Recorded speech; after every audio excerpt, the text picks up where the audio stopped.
nasa Mindanao siya. So, nagkasakit siya sa baga, no? Dinala sa hospital, inayawan na siya.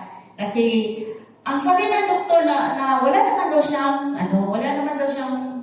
yung gi-check ba siya? Wala naman daw problema, pero bakit nagsuka siya ng dugo. Tapos yun, na-find out na may tubig pala sa baga niya. So, operahan siya para matanggal yung tubig. But since nga mayroon naman akong 4th year, so pinadalahan ko siya. Sa awa ng Diyos, hindi na po siya naoperahan. At ngayon, okay na siya. Kasi 6 months na din po siya nagiinom eh. Ako ang nagpadala niya every month.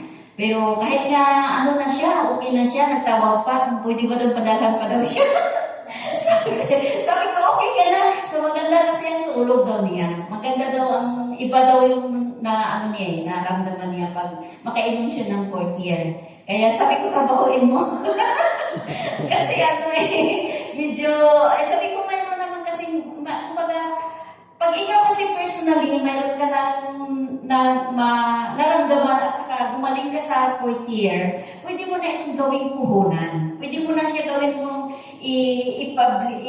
i-market na itong product na ito is very good. Kasi kahit sa doktor, lagi nila akong binigyan ng gamot, pero hindi naman nag-okay. Pero dito sa gamot na ito, nawala ang sakit niya. Kumbaga, unti-unti, hindi naman kasi magic ang 4th year.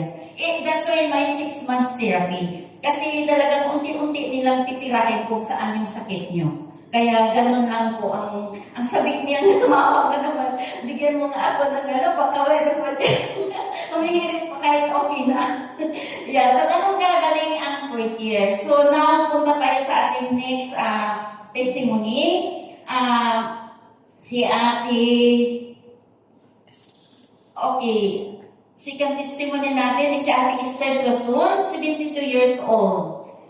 Okay, let's see.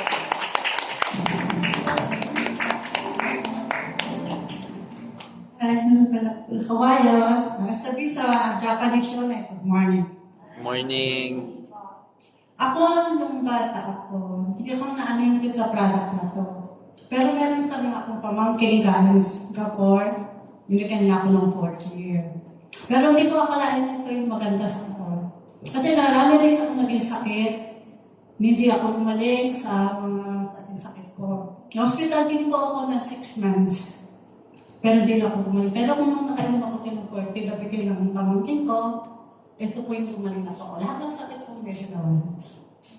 Pero sa tagal ko na ngayon, hindi na tayo ako. Pero time na po ng sabi ng pamangkin ko, okay po yung kita. Pero yung isa nakaano na po, wala na po ako sakit. Sa 72 years po ako ngayon, na gumaling na po ako. Dahil ako uminom pa rin ako.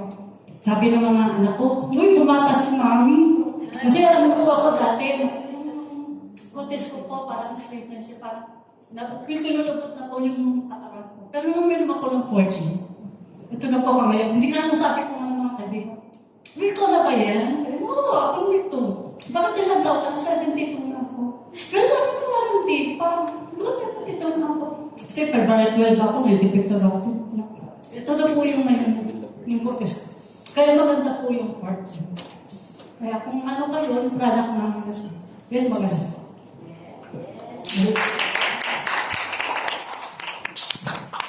Diba? Hindi naman siya nung 72. Grabe. Epic ng 4th year. Grabe talaga. So, ang next